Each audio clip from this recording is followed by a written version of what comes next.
Mjanmarski policist, ki je bil del ekipe, ki je decembra aretirala dva Reutersova novinarja, je na sodišču izjavil, da je zažgal zapiske o aretaciji. Ob tem ni navedel razloga za svoje dejanje. Poročnik velja za eno od prič v postopku proti novinarjema. Odločajo se, ali bi morala biti kaznovana zaradi izdajanja uradnih skrivnosti. Reporterja sta poročala o krizi v državi, kjer naj bi vojska po podatkih Združenih narodov zaradi spopadov z uporniki sprožila beg več kot 688 tisoč pripadnikov ljudstva Rohinj. Zgodba o aretiranju novinarjev in sojenje sta pritegnila desetine novinarjev in diplomatov, ki so pričakali prihod vklenjenih novinarjev na sodišče. Več tisoč prebivalcev prestolnice Indonezije je bilo evakuiranih zaradi hudih poplav. Raven vodotokov se je sicer v Džakarti zmanjšala zaradi izpusta vode iz rezervoarjev, a nevarnost še vedno grozi. Obsežno deževje je povzročilo tudi več zemeljskih plazov v okolici. Lokalni mediji poročajo, da je umrlo najmanj 5 ljudi, ki so jih zasuli plazovi.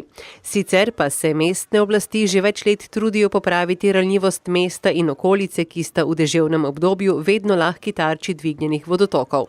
Tako je več kot 50 ljudi umrlo v najbolj smrtonosnih poplavah leta 2007. Pred 5 leti pa je bilo večino mestnega središča poplavljeno. Po poročanju ameriškega zunanjega ministrstva naj bi Združene države Amerike in Rusija marca izvedle izmenjavo podatkov o strateški jedrski oborožitvi drug drugega. Gre za ukrep, ki temelji na novi pogodbi o zmanjšanju strateškega orožja imenovani START. Začela je veljati 5. februarja 2011. V zadnjih 7 letih so si ZDA in Rusija že izmenjali podatke o strateškem jedrskem arzenalu dvakrat letno v skladu s pogodbo. Državi naj bi imeli vpogled v strateške jedrske sisteme, bojne glave in objekte. Novi START je že prispeval k zmanjšanju uporabe jedrskega orožja. Pogodba pa naj bi trajala vsaj do leta 2021. Olimpijske igre očitno niso zgolj priložnost, da se na njih predstavijo in tekmujejo najboljši športniki sveta.